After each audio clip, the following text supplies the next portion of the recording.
sampai kapanpun kami akan pertahankan kerukunan antar umat beragama, khususnya di Kampung Adat Kidul ini. Nggak ada. Jadi apa yang mau diselesaikan nggak pernah ada masalah.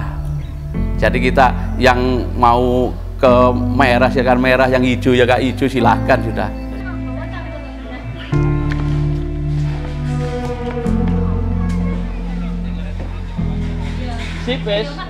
Ketika kami sama-sama merayakan hari raya, kami juga saling berbagi, saling memberi, juga saling bersilaturahmi, saling mengunjungi untuk saling mengucapkan selamat hari raya kepada teman-teman saudara kita yang berada di Desa Ngandar ini. Juga yang meninggal muslim atau bukan muslim, yang menggali kubur juga orang-orang itu juga dari teman-teman muslim, orang teman-teman dari Buddha, dari Kristen, pokoknya yang muda-muda, bukan agama, yang muda-muda itu ke makam.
Aja turu sore kaki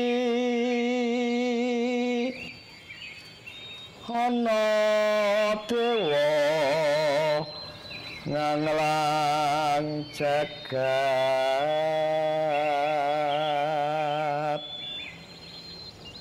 nyangking pokor gancanane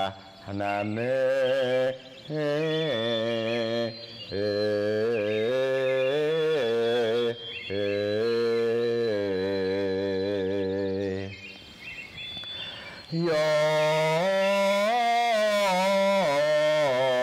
iku bagian nipun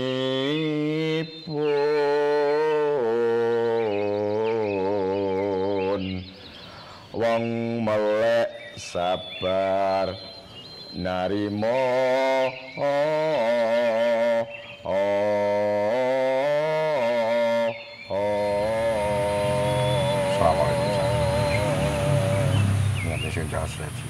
Jarane para leluhur kami leluhur ikal bakal ingkang mapan wonten ing mugi tansah pikantuk pangayomaning Gusti, mugi tansah pikantuk daya katurman wonten sari-sarine gondo katuran gondo, wonten sari-sarine raos katuran raos. Di kampung ini kerukunan itu sudah saya rasakan sejak saya masih kecil, karena memang saya dilahirkan dan dibesarkan di sini. Saya kalau bercerita tentang Sangguran ini selalu ingin menangis. Betapa hebatnya leluhur ketika itu, yang membangun sebentuk batu yang berisi sebuah tuntunan. Ternyata batu sendiri ini sudah ada ajaran tentang kerukunan beragama, kerukunan meleburkan perbedaan. bukannya menyamakan perbedaan, karena perbedaan itu memang harus ada. Karena kalau kita mengkerdilkan atau mengecilkan perbedaan, maka secara tidak langsung kita sedang mengecilkan keuniversalan Tuhan. Dari RRI seluruh Indonesia, RRI Malang, ini adalah satu-satunya yang punya saluran khusus budaya, di mana di situ para pelaku siarannya dituntut untuk mengabarkan. Harus lebih banyak belajar lagi, belajar, menggali dan menggali dari apa yang tidak Bapak ketahui menjadi diketahui, kemudian apa yang sudah diketahui ini dikabarkan. Baik pure dalam nilai agama atau pure dalam nilai-nilai budaya. Ini bagaimana sebisa mungkin dari ajaran agama ini lebur pada budaya. Kemudian dari apa yang diajarkan budaya ini dicari titik sini. Yang pada dasarnya kan agama sendiri itu hasil dari sebuah peradaban. Agama itu hasil dari sebuah budaya.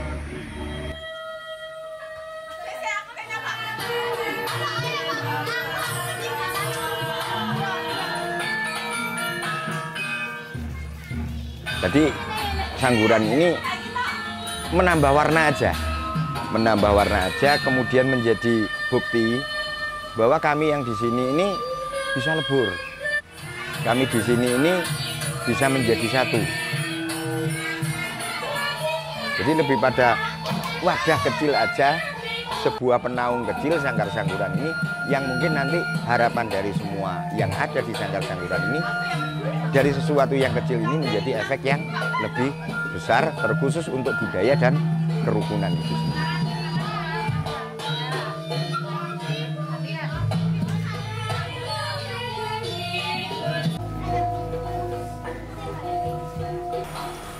Kalau tradisi yang masih awet di sini ya, ini adalah yang dalam kurun waktu terdekat ini. Kemarin ada gugur gunung. Gugur gunung pun tidak harus melihat, oh ini makam Muslim, ini makam bersalib, ini makam Buddha dan sebagainya. Semuanya dibersihkan, tidak memilih, karena makam itu milik kita bersama. Toh kita kalau mati akan menuju ke makam. Kemudian kalau rutinitas tahunan yang ini juga ada semacam kebahagiaan kita bersama, kegembiraan kita bersama adalah ketika salah satu saudara kita ini ada acara Hari Raya Agama.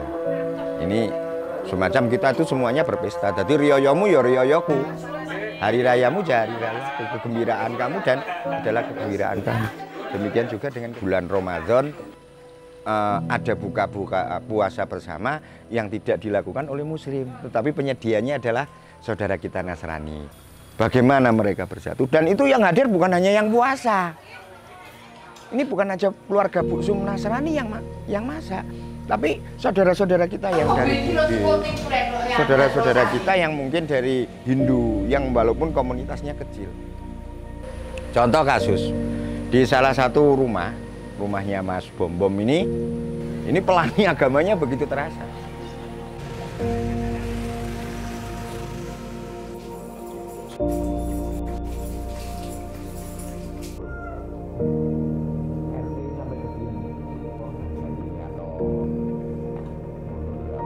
Monggo kali diunjuk, kula bukaken.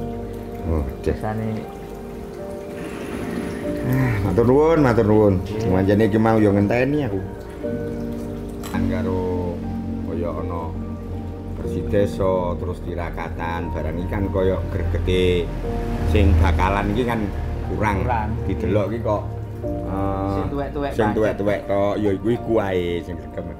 Kok awake dhewe mungkin berpikir piye carane anak-anake dhewe, adik-adikne dhewe ini tertarik mengikuti kegiatan iku, mbok menawa ana apa-apa kang kudu diadopsi.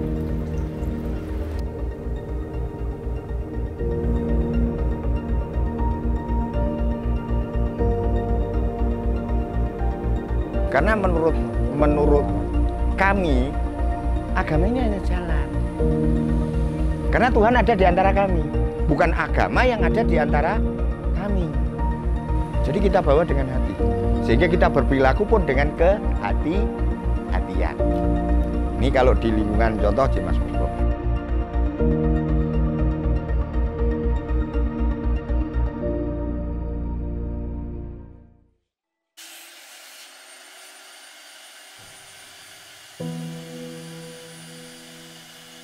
Ya, selain jadi ketua RT, setiap harinya buka laundry karpet sama ya cuci motor.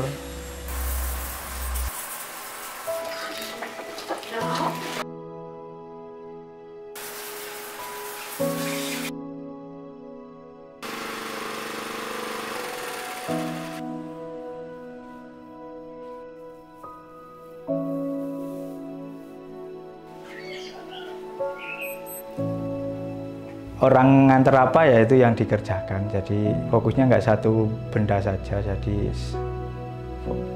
lebar lah, maksudnya semuanya yang diantar orang ya dikerjakan.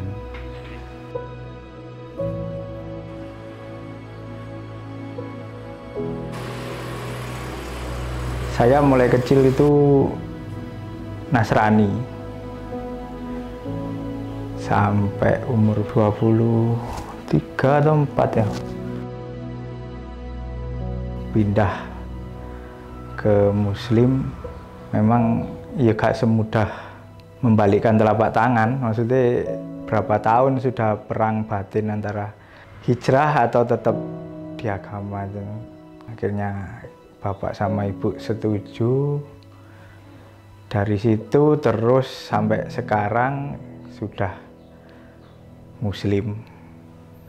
Termasuk juga adik saya malah baru 2019 pindah Muslim, dan melalui proses yang sama. Awal-awalnya mungkin memang ya beratnya di orang tua, maksudnya sudah mendidik dari kecil sampai dewasa, tapi alhamdulillah sampai hari ini ya nggak ada masalah. Bapak sama ibu tetap dengan keyakinannya Nasrani, saya sama istri, adik saya sama istri Muslim.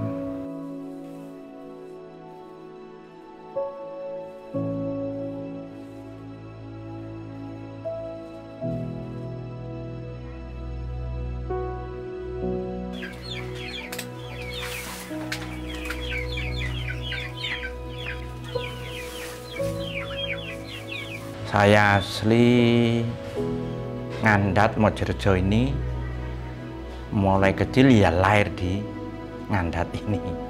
Saya di sini punya 2 anak. Memang dari kecil itu sudah mengikuti, yaitu ke gereja. Jadi dimualafkan sehingga dia nikah Islam. Disumpah itu memang waktu itu ya berat. Beratnya gini, kita sebagai orang tua mendidik anak, maksudnya supaya sama-sama semua orang jalan ke barat-barat, sama-sama. Meskipun yang pertama, yang kedua itu waktu di masjid itu sama-sama nangis. Jadi saya terharu, juga anak saya terharu, dua-dua nangis. Dan anak saya tanamkan, kalau kamu jadi orang Islam harus yang sungguh-sungguh.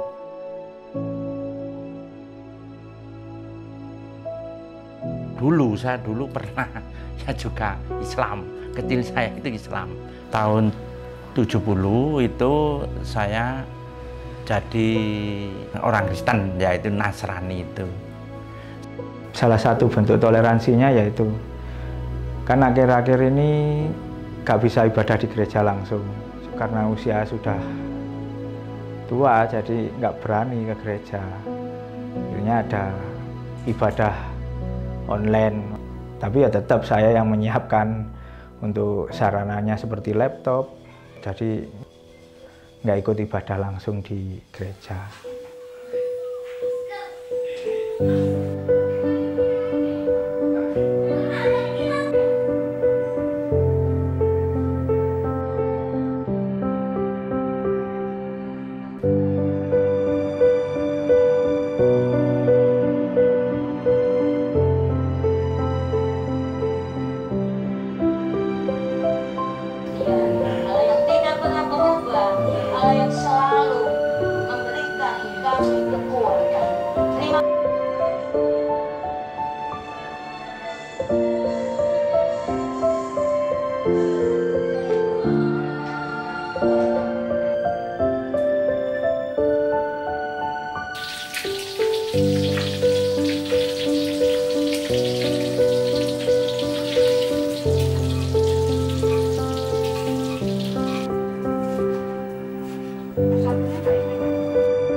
Bulan puasa kadang ya ibu menyiapkan. Terus ya sama aja, kalau Natal ya sama seperti nyiapin Idul Fitri, paling ya beli kue untuk keluarga lah. Yang pasti kan habis sungkeman ke bapak ibu, ke mertua dulu di Beji, nggak ada yang wis iku riayanmu, iki riayanku, nggak ada ya wis.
Di sini sih hampir setiap kegiatan pasti guyub. Ya memang dari dulu ya seperti itu. Menurut saya kan kalau gugur gunung itu kan budayanya orang Jawa. Jadi meskipun kamu Islam, Buddha, pasti membaur. Terus juga ditambah lagi dibalut dengan Anjang Sana ini. Kalau pas hari raya atau apa, itu anak-anaknya dikirim keluar. Jadi keliling ke rumah warga, misalnya ketika Waisak ya ke rumah yang beragama Buddhis, kita keliling dari ujung timur sampai ujung barat. Sama ketika Idul Fitri pun sama. Aspek budaya ya itu ya sangat besar pengaruhnya. Jadi kebudayaan itu kan bermacam-macam ya. Itu budaya itu lahir dari kehidupan masyarakat itu. Jadi masyarakat itu tidak terbentuk kalau tidak ada kebudayaan. Nah, kebudayaan ini itu penting di dalam mendorong adanya kerukunan umat beragama. Kita lah tahu bahwa kebudayaan bangsa kita ini penuh toleransi loh sejak dulu. Jadi dasar dari pemikiran kami di sini itu adalah kita bertuhan. Bertuhan dulu. Sehingga agama tidak menjadikan batasan. Nah, ketika kita harus lebur dengan makhluk-makhluk Tuhan yang lain, makhluk-makhluk Tuhan yang beragama lain. Karena konteks berpikir kami adalah bertuhan ini melalui agama. Jadi kita bertuhan dulu sebelum beragama. Tidak membabi buta di agama, tetapi mengecilkan arti Tuhan itu sendiri. Jadi hakikat kemanusiaan yang lebih ditonjolkan. Manusia yang apa? Manusia yang beragama, manusia yang berbudaya, manusia yang bertuhan. Kan di Alkitab situ dikatakan, kasihilah sesamamu manusia seperti mengasihi dirimu sendiri. Sehingga ini saya terapkan. Meskipun ya saya bukan pendeta, tapi soal itu saya imani sehingga saya terapkan memang. Ya kalau bisa saat ini marilah kita berbuat baik. Nggak bisa soal material seperti uang, tetapi tenaga itu kalau bagi saya sendiri. Kerukunan kan dari keluarga dulu, lingkup terkecilnya. Jadi ketika di keluarga sudah rukun kan, keluar dari keluarga ke lingkungan kan juga pasti akan mengikuti. Jadi dibilang ajaran dari keluarga ya iya, contoh dari keluarga juga iya. Itu kan sudah ada ketentuan dan undang-undangnya. Negara sendiri menjamin di pasal 29 kalau nggak salah ya. Setiap warga negara berhak menganut keyakinan dan kepercayaannya. Semua kan bisa dibicarakan. Kenapa sih harus melalui kekerasan? Kalau kita mau toleransi antar agama itu pasti indah lah. Layaknya apa? Musik. Musik itu kan ada 7 nada kalau nggak salah ya, do, re, mi, fa, sol. Tapi ketika dijadikan satu, akan menjadi alunan yang indah. Nah, seperti itu juga kalau kita mampu menjadikan irama simfoninya perbedaan ini, pasti menjadi suatu karya yang indah. Pelangi itu indah karena warnanya berbeda. Pelangi itu ada karena adanya dua perbedaan, air yang turun dan terpaan sinar matahari. Tanpa ada langit yang menerimanya, tidak pernah ada. Jadi jangan biarkan perbedaan menjadi permusuhan. Itu namanya melawan konsep ilahiyah, itu aja. Siapa yang ingin membenturkan perbedaan untuk perpecahan, maka dia sedang melawan konsep ilahiyah itu sendiri. Jangan bawa-bawa Tuhan untuk menyamakan.